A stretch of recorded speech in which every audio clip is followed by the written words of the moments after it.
Good morning, everyone. I hope you're all having a good time at Indie Week. Thank you. Thank you. If you don't know me, I'm Richard James Burgess. I'm President and CEO of A2IM, and I have to say I'm extremely proud to introduce Golnar this morning. We have Golnar Khosrowshahi, and Golnar's a phenomenal power in our business. I mean, first off, she's an amazing example for all women of what women can actually achieve, but I think she's an amazing example to all of us as to what can be achieved. Golnar's built this incredible business that's, I think, has no parallel, really, Reservoir. And so I'm not going to say any more than that, just I'm really excited to hear this intro. And we have Kristin Robinson from Billboard, reporter extraordinaire, very in demand. And thank you so much, Kristin, for agreeing to do this. And thank you, Golnar. Thank you so much. All right.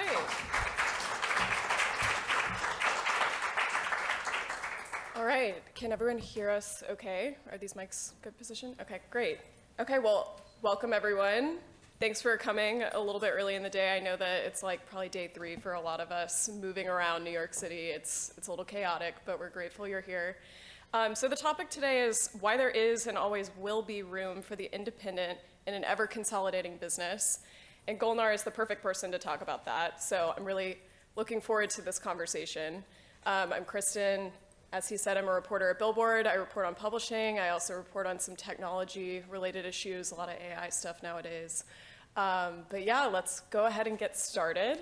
And I feel like, in case anyone in the room is not familiar with the history of Reservoir, can you walk us through when you founded the company and what it kind of really started like before it evolved to where you are today? Those are some dark days. First of all, thank you for having me here. And Richard, thank you so much.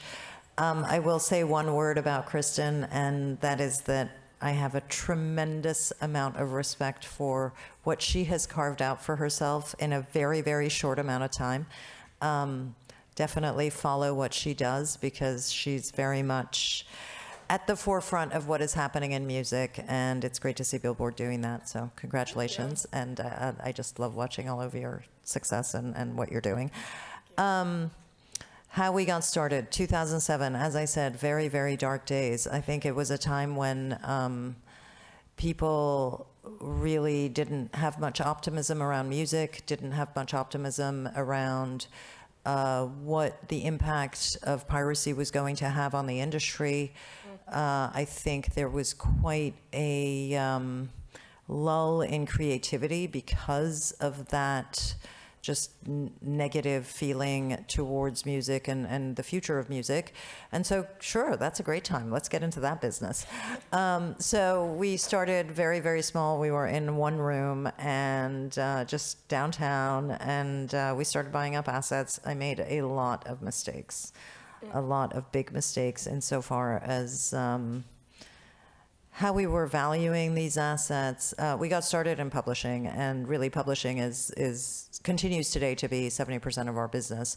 But it was just very slowly buying catalogs, learning from those mistakes, and then the tides kind of turned, and people all of a sudden became interested in music, became interested, people started laying claim to inventing the asset class. Guess what? Music's been around for a really long time. So that was certainly welcome. It's interesting to look back because, you sort of kick yourself. We were looking in those days at deals that were coming across our desk at 6 times multiples, wow. 8 times multiples. And we thought, yeah, it's too expensive. So lesson learned, we should have bought everything that came across our desk. And that's, maybe we didn't have the bandwidth for it. But so we just sort of kept going. In 2019, we got into the label business in earnest. And that was through Chrysalis Records and a partnership we struck there. And that has been in the top 5 most valuable professional relationships in my career, certainly. We tend to get into business with like-minded people, and so that makes for great days and great relationships. And then So that was in 2019. In 2021, we went public.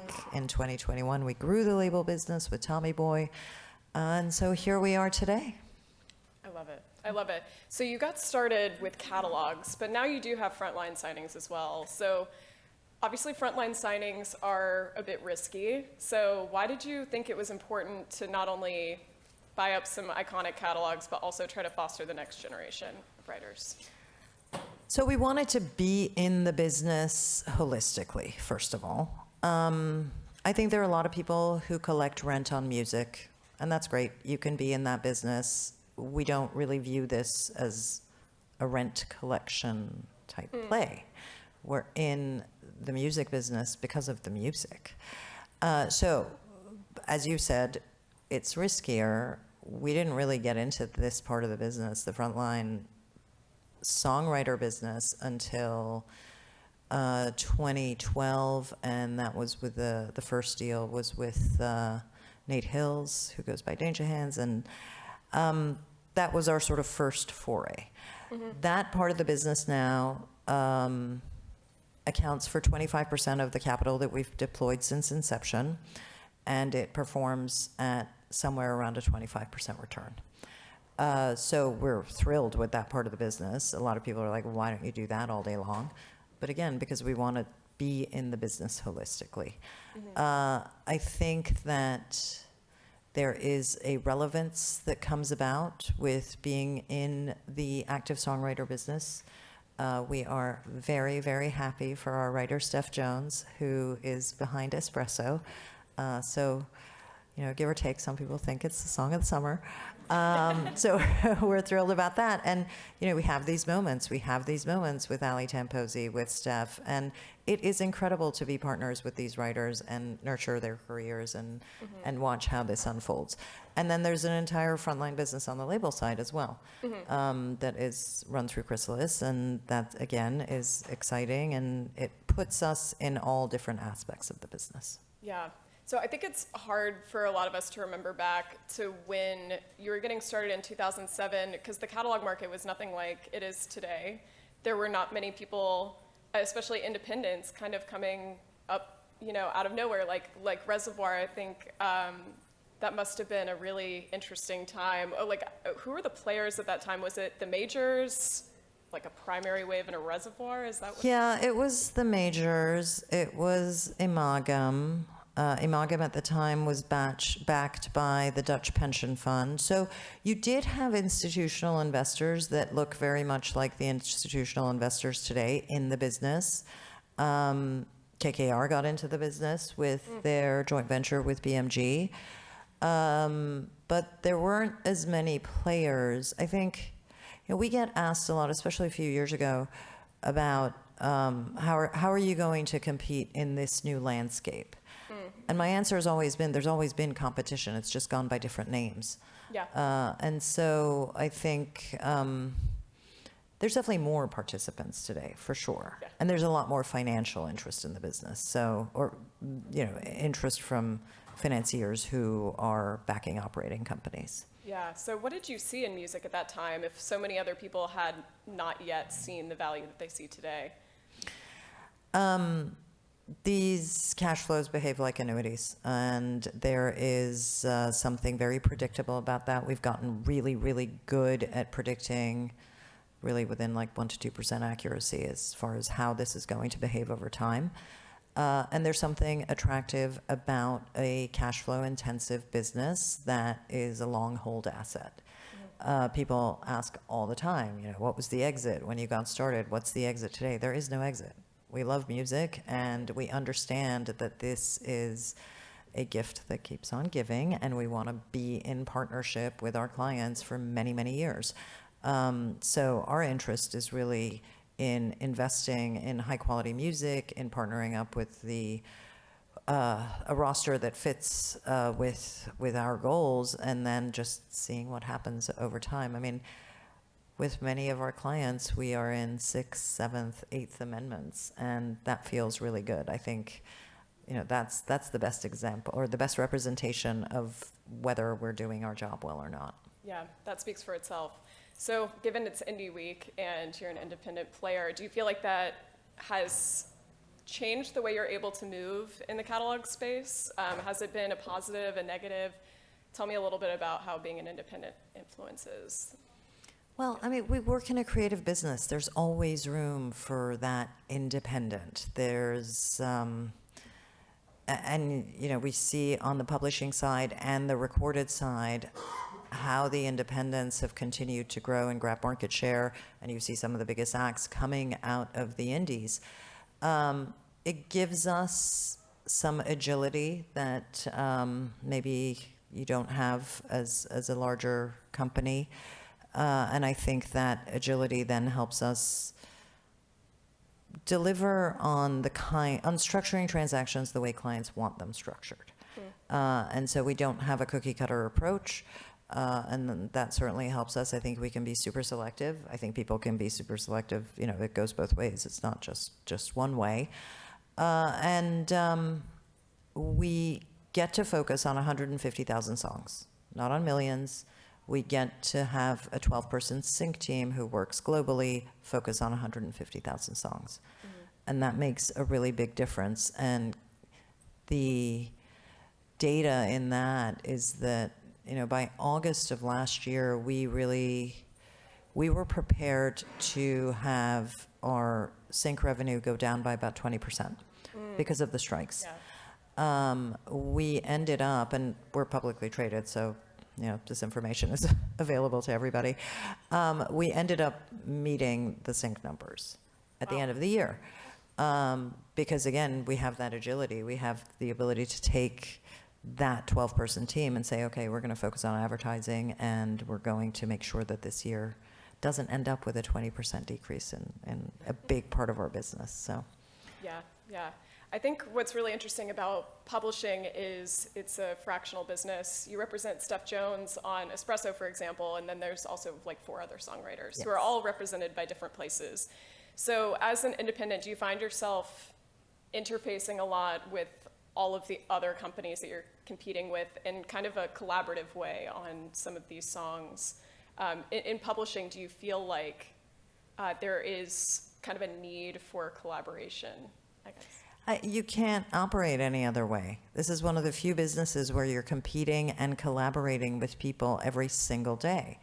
And everyone wins with licensing, and that is essentially our bread and butter. So I don't think you have a choice but to be collaborative. It's also, you're going to run into everybody. At some point or another, you're going to run into everyone. At some point or another, you're going to work with people. Yep. So we may be competitors today, and tomorrow we may be, you know, working in the same office. So my theory is really you should treat everybody well, and if your paths cross again, then that's great.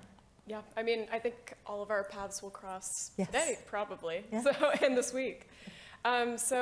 Okay, so thinking about some of the kind of, I guess, things that you must navigate as an independent, do you guys have sub-publishers around the world, or do you have offices in different places? How did you kind of situate that as you're moving more into frontline signings? So we collect directly in North America, obviously. We acquired Reverb Music, which was a publisher in the UK, many years ago, and that allowed us to be at source in the UK as well. That also allows us to do a lot of things in Europe. Outside of that, we have an office in Abu Dhabi, so the rules are a little bit different over there. So we are able to do things directly there. And then around the world, we work with sub-publishers. There are a lot of deals that we've inherited because of catalog acquisitions that we do and relationships that we take on. And then in other territories, we are working with trusted partners. And I think that this is, international collections is really an area where I think we stand to get a lot of growth coming at us. And that's something we're excited about. Yeah, I feel like all I've heard this year from all my interviews with different publishers is that they're looking globally, especially with the catalog market. I know that you've taken a particular interest in the Middle East and North Africa. So can you tell me a little bit more about why you believe so much in that region's growth over the next 10 years or so? Sure. I mean, it's exciting. You're talking about a rather substantive, size-wise geography, which has a diaspora of people speaking a common language that people are estimating to be about 400 million people around the world. So that part of it is interesting. It's there's a lot of interesting music coming out of there, and we represent across genre, from India to Egypt, Morocco, Lebanon, some of the most important acts in the region. I think that there's a lot of subscription growth that will come out of that entire area. People are, we're looking at a demographic that's several years behind where we are as far as consumption goes.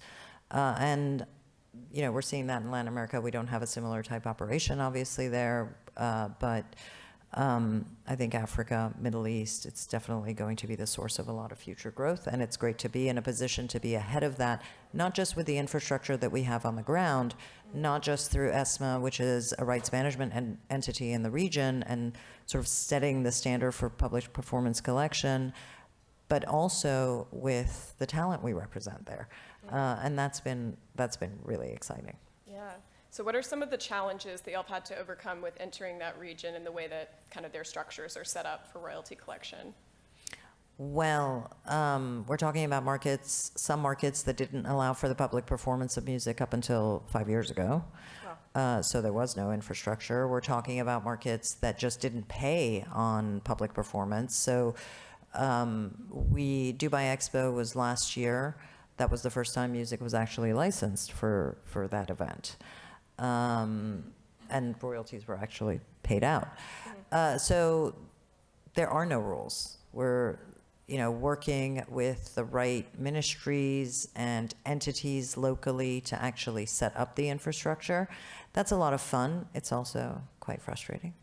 But it puts you at the forefront of developing that business.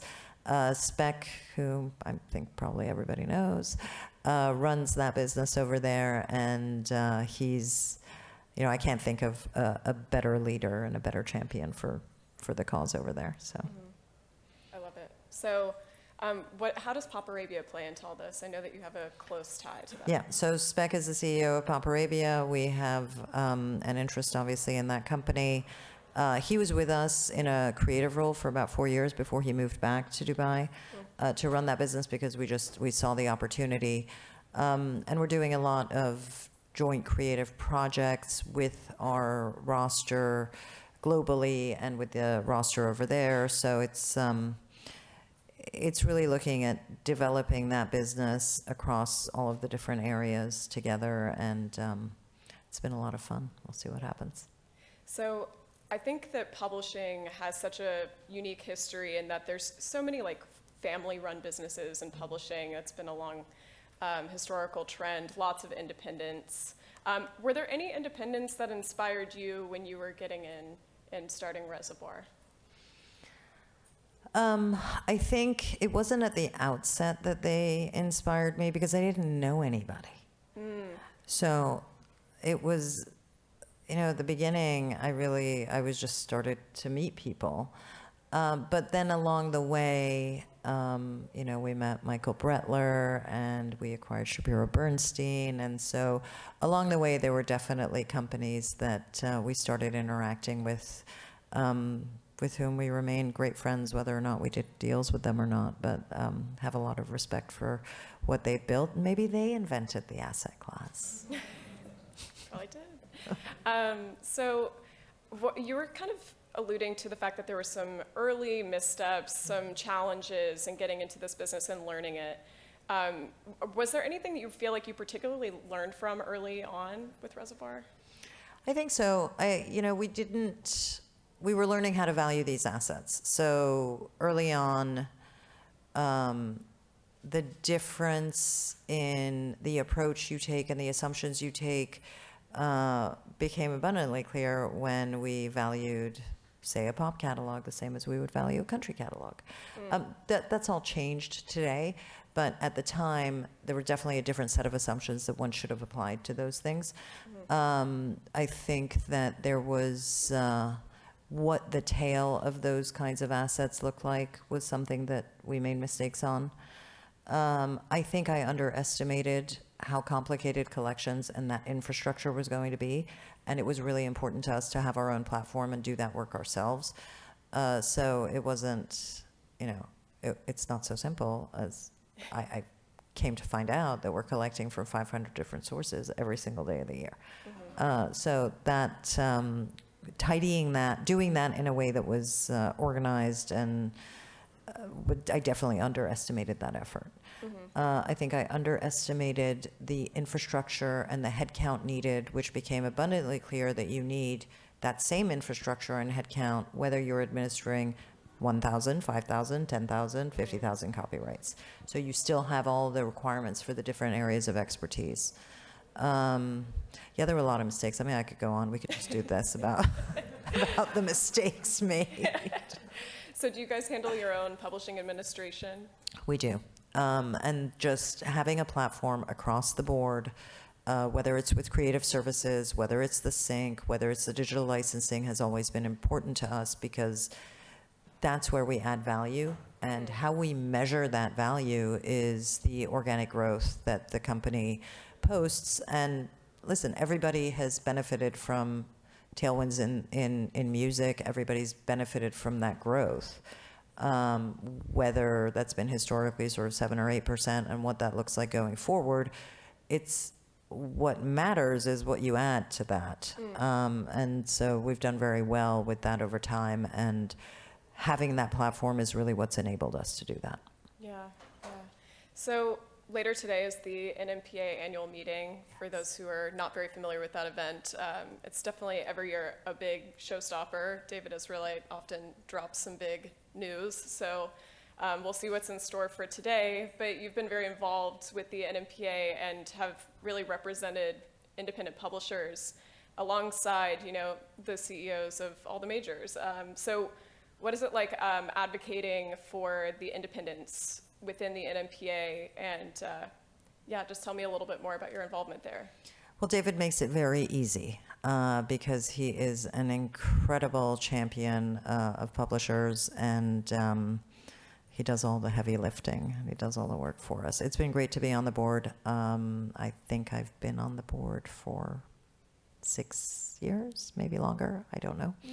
But it's very stressful because you get reelected every 2 years. So every 2 years, I'm sort of super stressed about whether or not I'm going to get reelected and be at that table. It's really important to be at that table because there is a lot of direction setting as to the battles that we are going to go out and fight. And we have fought many battles, or NMPA with David's leadership has over the past several years. And so just having that visibility has been great. Knowing what issues are topical to me and our company, and how those are different from what's topical for a major, and how those are different for what's topical, for a mini major. That's always great to understand, because I think with that, then we can actually have a better understanding of people's agendas and, what they are attempting to accomplish.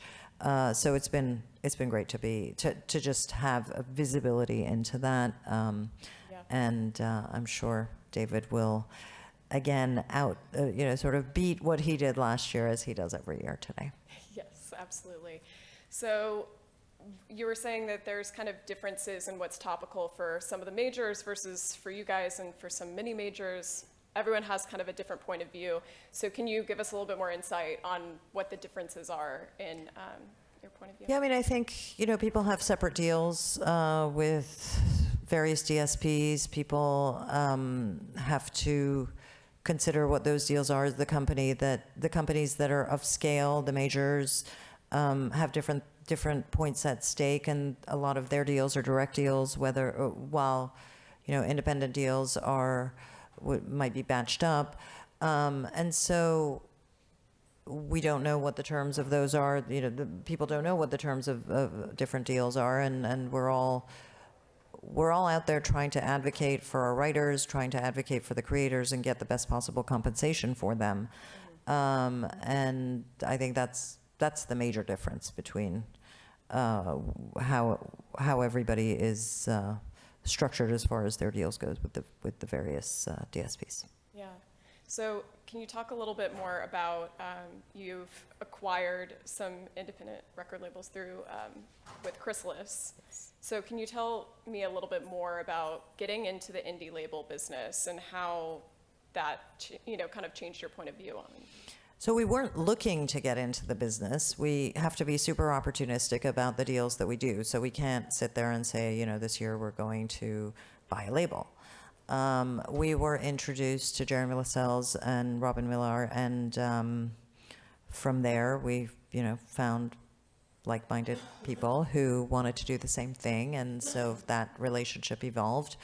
And that all of a sudden got us into the label business in earnest. We had some smaller labels before that, but nothing that, had any infrastructure or anything behind it. And so that really changed the offering. And all of a sudden, we had clients who rather organically became clients of Chrysalis, of a couple of different management entities that we have, and of our publishing arm. Not because we forced that, just because it happened. And so that's been great to watch and see how that evolves, because all of a sudden now we have, we're looking at that client a little bit differently and are able to create opportunities across the board for them that we have just more knowledge about. Following that, an entirely separate acquisition was Tommy Boy, in a completely different genre with a completely different mandate. As far as the opportunity that was there and the opportunity of getting into business with some incredible clients and having a lot of fun while we were at it. It's great to diversify the business. We take a portfolio approach. We're not of the mindset of putting all of our eggs in one basket.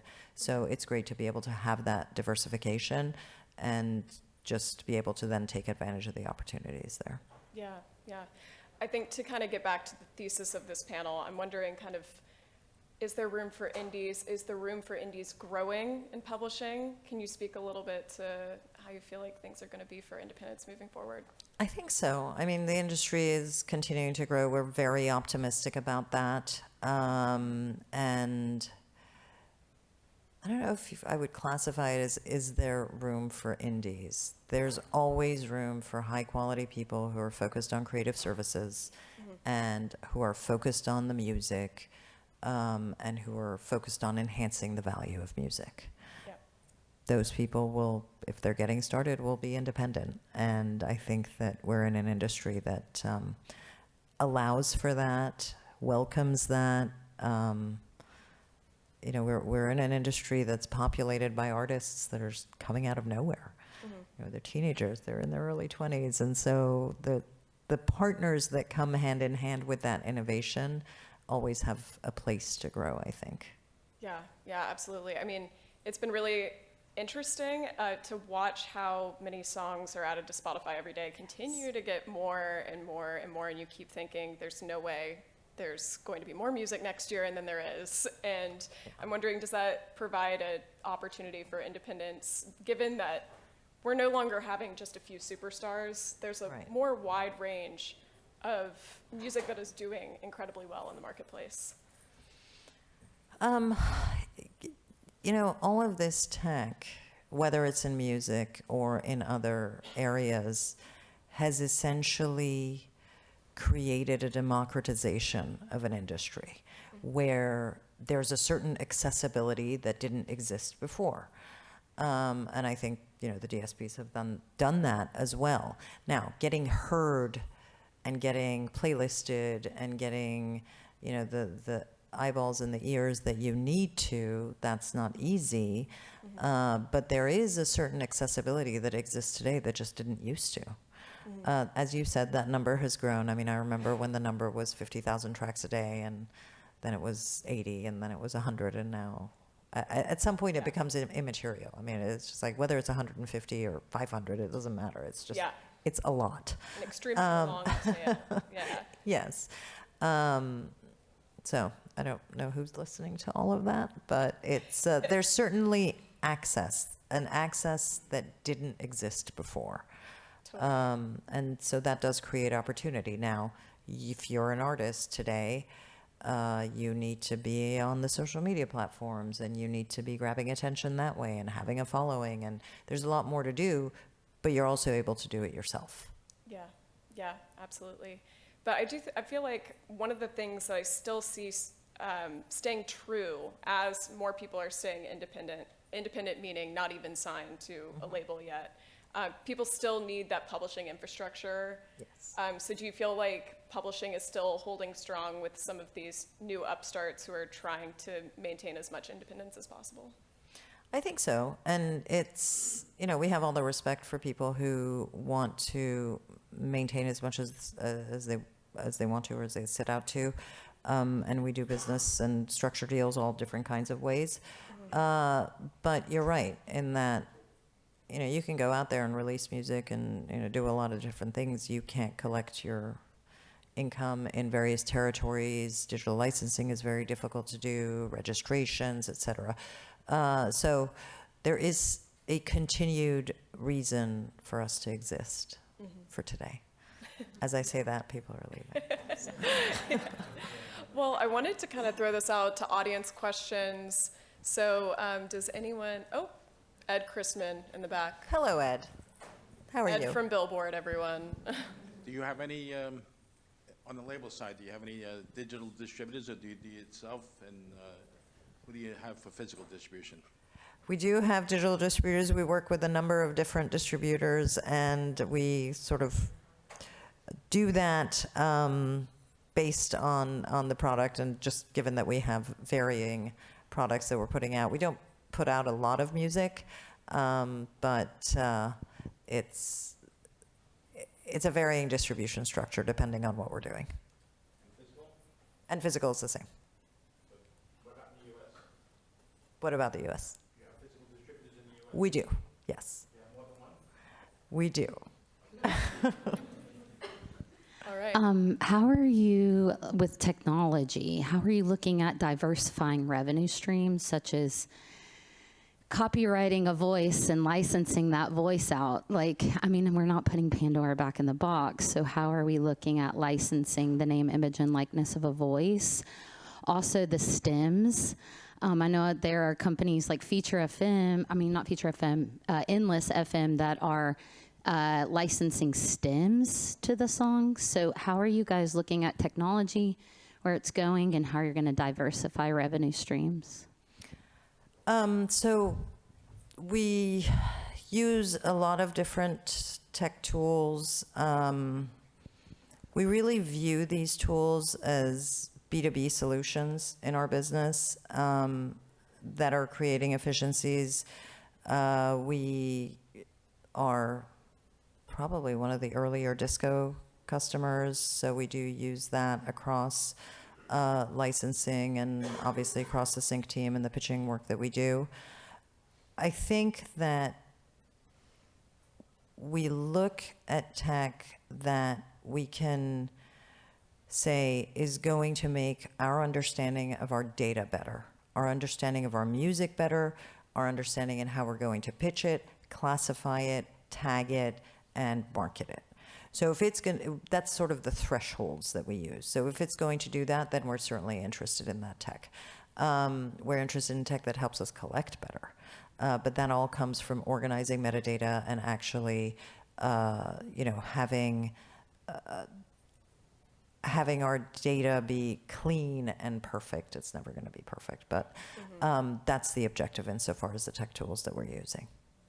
To add on to that a little bit, so being in the catalog space, is there interest now in acquiring the name, image, and likeness more so than there was before? Of course, there are some players who've always wanted that, but... Right. And sorry, that was the first part of your question, which I didn't answer. We're not really in that business. I understand where you're going with that. We're not really in the name and likeness business. But there are people who are specifically in that business actually, and have been for quite some time.